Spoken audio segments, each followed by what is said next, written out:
बिस्मिल्लाहिर्रहमानिर्रहीम अस्सलाम वालेकुम नाज़रीन, मैं हूं आसिम नसीर और आप देख रहे हैं हमारा यूट्यूब चैनल आसिम सीरीज। नाज़रीन, हमारे साथ मौजूद हैं मशहूर हमारे एस्ट्रोलॉजर न्यूमरोलॉजिस्ट मलिक महबूब साहब। अस्सलाम वालेकुम मलिक साहब, क्या हाल है, कैसे हैं आप? वालेकुम अस्सलाम। अल्लाह का करम है। आसिम भाई कैसे हैं आप? मैं बिल्कुल ठीक हूँ। और शुरू में हमेशा की तरह दरखास्त करूंगा उन लोगों से जिन्होंने अभी तक हमारे चैनल को सब्सक्राइब नहीं किया, तो बराए मेहरबानी उसे सब्सक्राइब भी कर दें, वीडियो पसंद आए तो उसे लाइक भी कर दें और अपने दोस्तों में से शेयर भी कर दें, क्योंकि हमारी वीडियो को रोका जा रहा है। क्योंकि अगर कोई वीडियो पीटीआई की सपोर्ट में या खान साहब की सपोर्ट में बनाई जाती है तो उसकी व्यूअरशिप को जो है वो रोका जा रहा होता है, एल्गोरिथम के आपको पता है एक सिलसिला होता है। बट हम हमेशा ही कहते हैं हम किसी का साथ नहीं देते, हम सिर्फ सच्चाई बयान करते हैं, सच्चाई सामने लाते हैं, किसी पार्टी को भी सपोर्ट नहीं करते।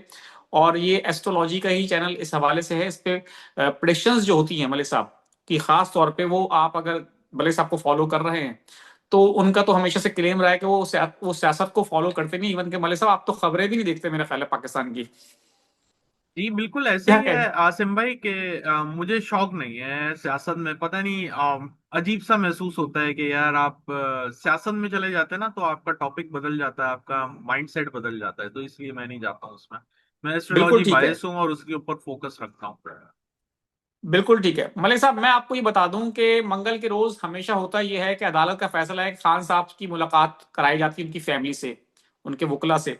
लेकिन कई हफ्ते गुजर गए हैं कि खान साहब की बहनें जाती हैं, उनकी मुलाकात नहीं हो पा रही। अलीमा खान, नौरीन खान, उज़मा खान जाती हैं, मुलाकात नहीं होती। मंगल के रोज हुआ ये वाकया कि वो मुलाकात ना कराने पर उन्होंने धरना दिया और पुरअमन तौर पर बैठी हुई थी, उन पर पानी फेंका गया। ठंडा पानी, यानी कि आपको पता है रात है, सर्दी है इस्लामाबाद में, वहाँ पानी फेंका गया, उनके ऊपर तशद्दुद किया गया। और उन्होंने उसके बाद प्रेस कॉन्फ्रेंस भी की और उसके बाद उनका ये एक पैगाम भी सामने आया है कि उन्होंने कहा है, खान साहब ने कहा है, इमरान के उनकी बहनों का ही बयान है कि खान साहब कह रहे हैं कौम खुद को तैयार कर ले, अब वक्त आ गया है आजादी या मौत का। तो ये बहुत बड़ा स्टेटमेंट है कि वो, मुझे ऐसा लगता है कि वो, उनका पॉइंट ये कि बस हो गई है और हालात इस नहज पे पहुंच चुके हैं कि कौम तैयार कर ले। ये बहुत बड़ा स्टेटमेंट है। आपको क्या लगता है, सितारे क्या कहते हैं? लेकिन से क्या आसिम भाई, बात यह है कि मैं आपके साथ तकरीबन 5-6 महीने हो गए या उससे ज्यादा टाइम हो गया है, और आपने कभी मेरे मुंह से ये नहीं सुना होगा कि मैं पीटीआई को सपोर्ट कर रहा हूँ या पीटीआई, बल्कि मेरे जितने बयानात आते हैं उस पे तो क्रिटिसाइज होता है कि आप पीटीआई के बिल्कुल। प्रो हैं, एंटी हैं, पता नहीं क्या क्या बोलते हैं, कोई प्रो बोलता है कोई एंटी बोलता है। मैंने आपको पहले भी कहा है कि ये जो 15 तारीख गुजरी है नवंबर की, वहां से हालात बदल गए हैं। और हालात जो हैं सियासत के अंदर वो जाल लाने वाले बने पड़े हैं, सितारे एक्चुअली। और आप देख सकते हैं कि आप जो है दिन ब दिन इन चीजों में इजाफा हो रहा है और होगा भी। और अगर खान साहब ने ये पैगाम दिया तो इसका मतलब ये है कि आप नए सरप्राइज के लिए तैयार रहें। और टाइम जो था, जो मैंने आपको कहा था नवंबर का एंड, जो कि बड़ा इंपॉर्टेंट होगा पीटीआई के लिए, वो आप देख सकते हैं कि अगर उसके बाद कोई ऐसा प्लान बनता है तो पाकिस्तान के लिए, बल्कि हुकूमत के लिए पाकिस्तान की बहुत बड़े चैलेंजेस खड़े होने वाले हैं। और मैंने आपको पहले भी 2-3 प्रोग्राम में बोला है, मैं अगेन बोल रहा हूँ, मैं किसी की साइड पे नहीं हूँ, मुझे अगले साल ये हुकूमत चलती हुई नहीं दिख रही। इसका मतलब ये नहीं है कि 2026 की जनवरी की 1 तारीख को आप ये बोले मलिक साहब हुकूमत तो चल रही है। ऐसी बात नहीं कर रहा हूं मैं, क्योंकि यहाँ पे लोग ऐसा लगता है कि पाकिस्तान में जितने ऑडिटर हैं उतने दुनिया में कहीं नहीं है, कि वो हर बात के ऊपर सेंसरशिप और उसके ऊपर नोटिस कर रहे होते हैं कि ये इन्होंने यूं कहा है तो इसका मतलब यूं ही होगा। ऐसा नहीं होता। अगले साल के सेकेंड हाफ की बात कर रहा हूँ, मतलब जून जुलाई के बाद मुझे हुकूमत चलती हुई नहीं दिख रही है। तो जाहिर है कोई रातों रात तो ऐसे सिनेरियोस नहीं बनते। टाइम लगता है। एक अगर कोई तहरीक भी चलाई जाएगी तो उसके भी आउटपुट का और रिजल्ट आने तक का वेट करना पड़ेगा और हमें टाइम लगेगा।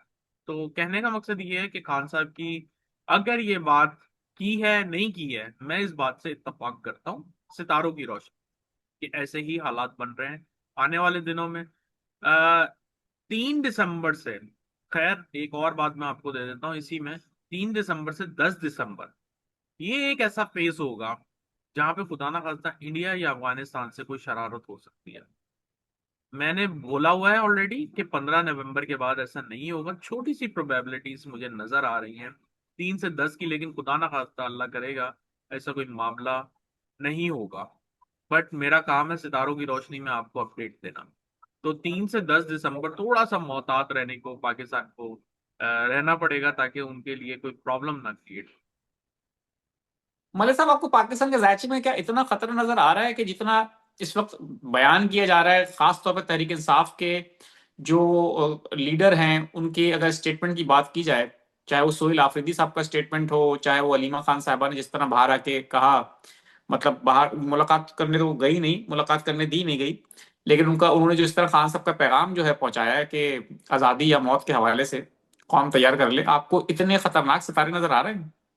देखिए, खतरनाक सितारे किसी वक्त भी हो जाते हैं, लेकिन अभी मुझे इतने खतरनाक नहीं नजर आ रहे हैं। डेफिनेटली ये एक टैक्टिक्स होती हैं, जितनी भी इनकी आवाम या फॉलोअर्स हैं उनको रिचार्ज करने के लिए। बट आने वाले टाइम, मतलब अगले साल की बात अगर हम करें, तो उसमें ऐसे कुछ इवेंट्स हो सकते हैं जिसमें जिंदगी मौत, मैंने आपको पहले बताया, मैं उसका तयन नहीं करता हूँ ना, मैं उसके अंदर जाता हूँ, लेकिन इतना जरूर है कि गवर्नमेंट के लिए बहुत बड़े बड़े चैलेंजेस आने वाले हैं। अच्छा मलिक साहब, अब मुझे एक चीज और बता दें आप कि एक तरफ तहरीक इंसाफ जो है वो मफाहमत के तमाम रास्ते जो है दरवाजे मुज़ाकरात के बंद कर चुकी है, खान साहब कह चुके हैं अब इनसे कोई मुज़ाकरात नहीं होंगे, और जो कुछ भी हुकूमत ने अगर किया है तो उसके बाद तो लगता भी है ये कि करना भी नहीं चाहिए, क्योंकि मैंडेट चोरी करना, उसके बाद तमाम सिलसिले ऐसे कि खान साहब से मुलाकातें नहीं हो रही हैं, अदालत का फैसला मौजूद है, लोग अगर आके बैठते हैं तो उन पे लाठी चार्ज किया जाता है, तो मतलब ज्यादती की हद है। अब ऐसे लोग जब ऐसी ज्यादती करेंगे किसी के साथ भी, तो आप उसके साथ बैठ के क्या बात करेंगे? वो अपनी जगह ठीक है तहरीक इंसाफ का जो मौकफ है, लेकिन तहरीक इंसाफ के जो पुराने लोग हैं जो छोड़ के जा चुके हैं, जिसमें हमने पहले भी आपसे डिस्कस किया था, उनका ही मानना है, फवाद चौधरी खास तौर पर उनका स्टेटमेंट सामने आया है कि हमारा अब मुज़ाकरात का दूसरा राउंड शुरू होगा और पहले राउंड में बड़ी कामयाबियां मिली हैं। वो ये कोशिशें कर रहे हैं कि खान साहब को जेल से बाहर निकालने की, तहरीक इंसाफ के लिए सियासी स्पेस हासिल करने की, हुकूमत के साथ, वजुरा के साथ। तो वो आपको दोनों चीजें पैरेलल हो रही हैं, एक तरफ एहतजाजी तहरीक की बातें हो रही हैं, सड़कों पर आने की बातें हो रही हैं, पूरा मुल्क बंद करने की बातें हो रही हैं, हुकूमत गिराने की बातें हो रही हैं, दूसरी तरफ कहा जा रहा है जी हुकूमत से बात करके खान साहब को जेल से निकलवाएंगे। मुझे याद पड़ता है गालिबन इनका, फवाद चौधरी का एक बहुत जबरदस्त सेंटेंस बहुत वायरल हुआ था। मुझे एग्जैक्ट वर्ड याद नहीं है, कोट अनकोट मुझे ऐसा याद पड़ता है कि इन्होंने कोई हेलीकॉप्टर की बात की थी, कि हेलीकॉप्टर यहाँ से यहाँ तक कितना पेट्रोल लेता है, शायद ऐसे ही कुछ था जिसके ऊपर वो बहुत। हाँ, वो खान साहब जब प्राइम मिनिस्टर हाउस जाते थे उस वक्त की बात है कि वो एक जी सौ बीस रुपए में पड़ता है वो शेयर जी गालिबन। वो मेरे जी ख्याल से खान बिल्कुल। साहब का भी तो स्टेटमेंट था। नहीं, बट एनीवेज वो 120 पड़ता है, तो मुझे ऐसा लगता है कि मैं उनके ऊपर ही ये क्रिटिसाइज करूंगा कि जब वो किसी पार्टी का हिस्सा ही नहीं है, तो किस हिसाब से वो मुज़ाकरात कर रहे हैं, या ये बैकडोर चैनल में उनकी पहली मुलाकात कैसे कामयाब हो गई। मुझे ऐसा लग रहा है कि ये फिर कोई जो है ना धोखेबाजी का सिनेरियो बना हुआ है, क्योंकि खान साहब के चार्ट में ऐसा ही है। और ये कोई नया पेंडोरा बॉक्स खोलेंगे आने वाले दिनों में, जो कि तहरीक इंसाफ के लिए सरप्राइजिंग होगा। बट आई कैन सी कि इनकी तरफ से खान साहब बाहर आएंगे नहीं। मतलब इनके पुराने वजीर जो भी रह चुके हैं, फवाद चौधरी, ये सब एक यूं समझे डाइवर्ट करने के लिए कोई नया प्लान है। इसमें ऐसा कुछ मुझे सच्चाई नजर नहीं आ रही। खान साहब को खान साहब ही रिहा करा सकते हैं, जो कि मैंने पहले भी बोला हुआ, और मैं अभी भी उसी बात पे कायम हूँ। तो आपसे वेट एंड वॉच करें, लेकिन अलबत्ता अगले 1 डेढ़ महीने में सियासत में बहुत भूचाल नजर आता है। बिल्कुल ठीक है। मलिक साहब, आखिर में चंद सवालात ले लेता हूं मैं। जी। अनीसुर रहमान साहब हैं, 20 जनवरी 1958 इनकी डेट ऑफ बर्थ है। मेरी सेहत और कारोबार के बारे में बता दें, शुक्रिया। 20 जनवरी 1958।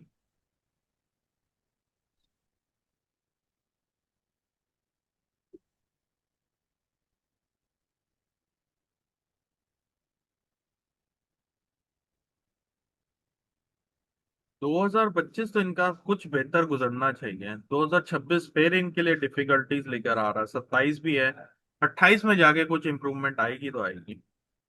चलें। मुजम्मिल अयाज हैं, 4 फरवरी 1991 इनकी डेट ऑफ बर्थ है। वो कह रहे हैं मेरे साथ इस साल जनवरी 2025 में बहुत बड़ा फाइनेंशियल फ्रॉड हुआ है। मैं अभी जॉब के लिए दुबई या सऊदीया जाना चाहता हूँ, प्लीज बताइए मैं कब जा तक जा सकते हैं, सकूंगा? जा सकते हैं, लेकिन फाइनेंशियल लॉस के लिए जरा मोहतात रहिएगा, वो अभी भी टाइम चल रहा है। आपके साथ ऐसा ना हो बिल्कुल। ट्रैवल एजेंसी वाले वापस फिर कोई धोखा कर लें। 18/8/1989 डेट ऑफ बर्थ है। वो कह रहे हैं कि मेरे बेटे की डेट ऑफ बर्थ है ये, क्या ये बाहर जा सकेगा?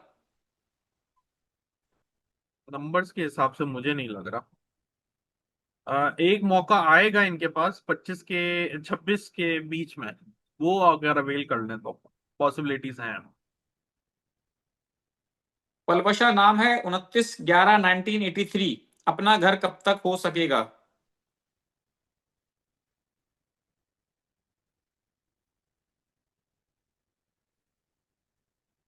अल्लाह करेगा थोड़ा टाइम लगेगा, लेकिन अगला साल इनके लिए जरा मुश्किल है, be very careful. Ashir Ahmad 2026 है। के आखिर की बात कर रहा हूँ। आशिर अहमद नाम है, 22 फरवरी 2005। He want he wants to join Pakistan army. तो वो पूछ रहे हैं कि वो जा सकते हैं। राइचे देख के पता चलेगा, नंबर्स के हिसाब से जरा ये मुझे ऐसा लग रहा है कि ज्यादा ही सेंसिटिव इमोशनल है, कभी इमोशनल लेस भी हो जाते हैं। मेरी बेटी का नाम गुल जहरा है, 24 दिसंबर 1999 को पैदा हुई है, बीए ऑनर्स किया है, डिप्रेशन बहुत होता है, शादी के लिए भी रजामंद नहीं होती, प्लीज कोई हेल्प बता दें। मुझे देख के ही बता सकता हूँ, ऐसे नहीं पता चलेगा। बिल्कुल ठीक है। ऑन अब्बास मेरा बेटा है और बोलता नहीं है, 30/8/2011। जायचा बताएगा, इससे नहीं पता चलेगा। बिल्कुल ठीक है मलिक साहब, बहुत बहुत शुक्रिया हमें वक्त देने के लिए। नाज़रीन, यहाँ हमारे वीलॉग का वक्त खत्म हुआ। मुझे और मलिक महबूब साहब को दें इजाजत। आखिर में हमारा वही पैगाम है, मुस्कुराएं, प्यार बांटें और अपने आसपास के लोगों का ख्याल रखें। अल्लाह हाफिज।